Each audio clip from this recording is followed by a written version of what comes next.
Assalamualaikum warahmatullahi wabarakatuh. Bertemu dengan saya lagi untuk mata kuliah pemrograman web. Untuk kali ini kita akan membahas mengenai konsep pemrograman berbasis web. Kemudian juga ada prinsip dasar programming. Dan hal ini kita akan fokus membahas mengenai set programming. Kemudian ada juga web development tools, kemudian profesi di bidang web dan jenis serta fungsi web.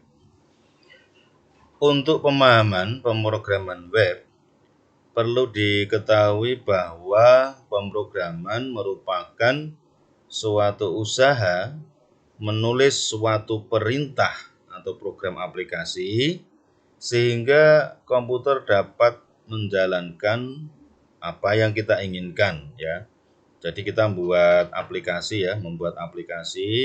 tetapi aplikasi itu tentu saja ada proses di mana seorang programmer menulis suatu perintah ya. Perintah ini juga saling terkait tergantung kompleksitas dari aplikasi tersebut sehingga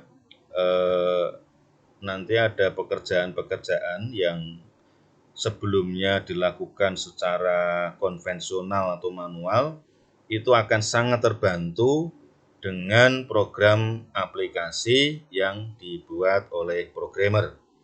Nah, sedangkan untuk pemrograman web ini adalah membuat program aplikasi berbasis web. Jadi perlu diketahui bahwa kegiatan pemrograman itu banyak ya, basisnya banyak ya. Ada yang berbasis desktop ya. Jadi seperti yang Anda gunakan ya ketika Anda menggunakan laptop atau PC, kemudian Anda menjalankan aplikasi ya, aplikasi Office seperti Microsoft Word, Excel ya, kemudian yang lainnya juga yang ada di laptop itu aplikasi berbasis desktop ya. Begitu juga dengan aplikasi-aplikasi lain ya, karena kalau aplikasi yang tadi saya sebutkan itu kan dibuat oleh perusahaan software raksasa dunia ya, Microsoft ya. Nah, tapi kalau membuat aplikasi sendiri ya, seperti inventory, kemudian penjualan ya, yang ciri-cirinya itu harus mengalami proses instalasi ya di komputer atau PC tersebut, maka itu dikatakan pemrograman aplikasi desktop begitu. Nah, sedangkan untuk program aplikasi berbasis web ini program tidak membutuhkan proses instalasi, tetapi harus dijalankan menggunakan web browser ya. Anda bisa menggunakan Google Chrome, kemudian Mozilla Firefox, Opera dan sebagainya ya. Intinya di situ kuncinya ya. Nah, untuk pemrograman web ini, aplikasi berbasis web ini, kelebihannya dia bisa di-online-kan ya. Jadi dia ditaruh di server cloud begitu ya. Katakanlah kalau pemrograman berbasis desktop itu bisa juga sih kita koneksikan dengan aplikasi atau database di luar sana begitu ya. Tetapi kan barangnya fisik dari aplikasi tersebut itu ada di laptop atau PC yang kita gunakan. Tapi kalau aplikasi berbasis web itu bisa dijalankan localhost ya, local server, jadi bisa dijalankan di laptop yang kita pakai, tapi juga bisa di-upload ya di server online ya, cloud ya, sehingga bisa diakses dari manapun, kapanpun ya, asalkan ada koneksi internet. Kemudian ada juga pemrograman mobile ya. Ini biasanya pemrograman aplikasi yang nanti akan dipakai di smartphone ya, seperti aplikasi Android ya, kemudian iOS itu ya, yang untuk iPhone gitu ya. Nah, kemudian untuk aplikasi berbasis web, aplikasi yang dibuat dengan memanfaatkan mekanisme dan aplikasi yang sudah ada pada sistem web ya, menggunakan www ya, World Wide Web artinya itu ya.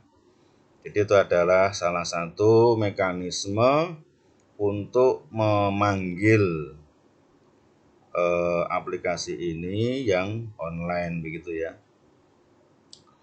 Oke, kemudian berikutnya membuat aplikasi berbasis web, yaitu memperkaya fungsi web server dengan cara menambahkan program pada dokumen web yang akan dieksekusi oleh server ketika file dokumen web tersebut diakses oleh web server.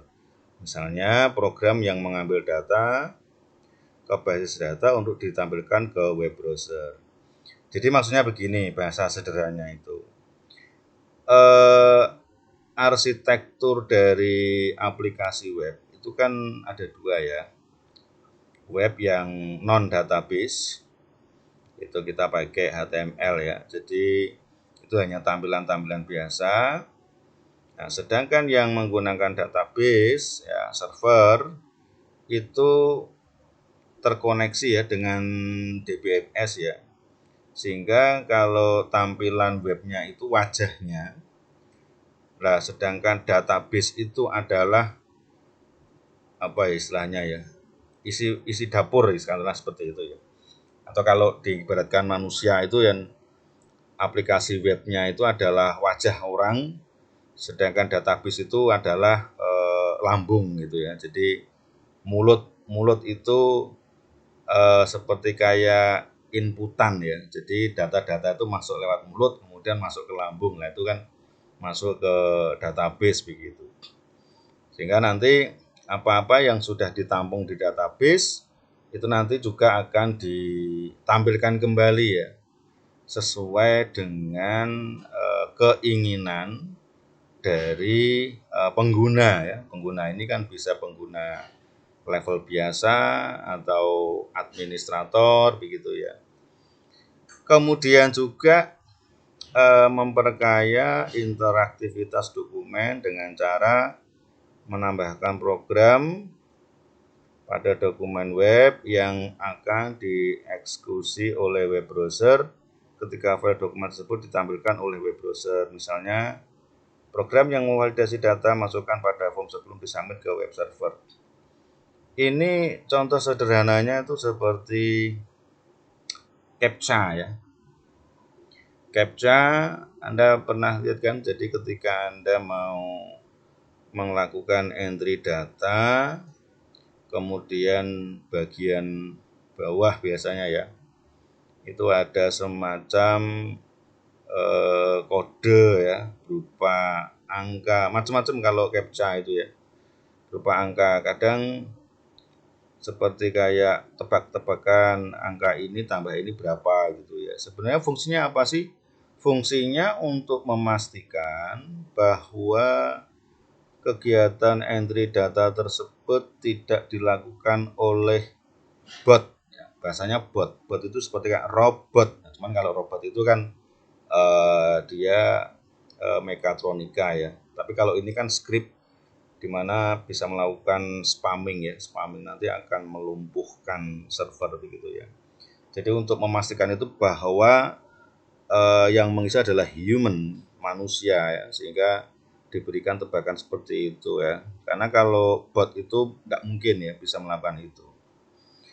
Nah itu untuk berfungsi untuk memvalidasi data masuk sebelum disubmit ke web server ya. Karena kalau tidak divalidasi kan nanti akan masuk data-data sampah, ya, data-data yang nggak karuan begitu, yang tidak seharusnya masuk ke server begitu.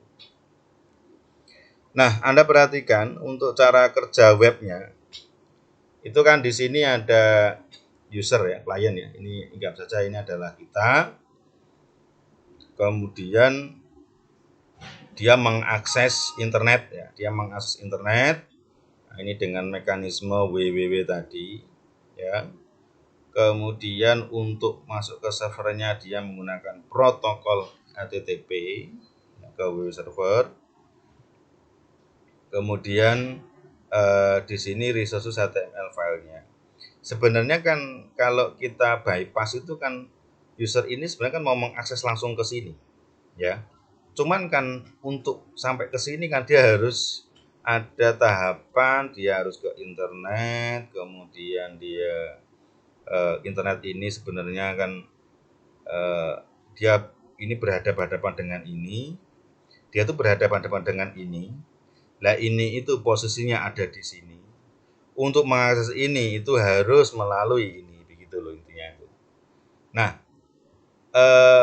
resources ini itu kan mestinya dia ini kan tidak mengakses halaman kosong kan, pasti ada isinya begitu. Lah, ini auto write HTML ini yang apa ya istilahnya programmernya atau apa begitu ya yang menulis ini sehingga bisa diakses ya. Ini ditaruh di sini. Nah, ini itu bisa terhubung kemana saja itu lewat jaringan internet begitu.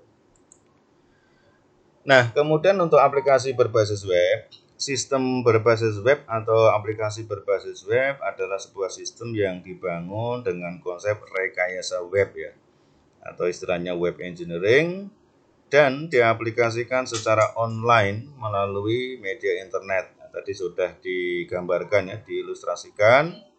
Kemudian web engineering adalah suatu proses yang digunakan untuk menciptakan suatu sistem aplikasi berbasis web. Proses yang digunakan untuk menciptakan suatu sistem aplikasi berbasis web dengan menggunakan ilmu rekayasa. Dalam hal ini bukan rekayasa negatif ya, tapi ini adalah rekayasa engineering. Prinsip-prinsip manajemen dan pendekatan sistematis sehingga dapat diperoleh sistem dan aplikasi web dengan kualitas tinggi. Tujuannya untuk mengendalikan pengembangan, meminimalisasi resiko, dan meningkatkan kualitas sistem berbasis web. Nah, untuk aplikasi berbasis web sendiri, Anda bisa perhatikan itu banyak ya. Antara lain adalah chatting, sistem informasi, email ya, forum, penjualan online ya. Banyak sekali ya. Marketplace ya, seperti itu. Kemudian keunggulan aplikasi berbasis web ini antara lain platform independen. Artinya aplikasi ini dapat dijalankan dari sistem operasi Windows, Linux ya, BSD, Mac gitu ya. Nah, ini tidak memerlukan instalasi software ya untuk menjalankan aplikasi ini setiap komputer. Untuk komputer lain yang ingin menjalankan program ini cukup buka browsernya dan membuka alamat host server di mana program ini disimpan. Kalau disimpan di laptop atau di komputer itu cukup pakai localhost ya, localhost server. Tapi kalau disimpan di remote server, server dari jarak jauh yang menggunakan IP address atau alamat domain ya, yang di mana aplikasi itu disimpan. Kemudian aplikasi ini dapat dijalankan dari jarak jauh. Dengan menggunakan internet ya, dimanapun, kapanpun bisa dijalankan. Oke, saya kira itu saja dulu untuk materi pemrograman web ya. Nanti kita akan berjumpa lagi di pertemuan berikutnya. Jangan lupa untuk login ke Siakat dan beri komentar hadir. Terima kasih sudah bergabung di mata kuliah saya. Saya undur diri. Wassalamualaikum warahmatullahi wabarakatuh.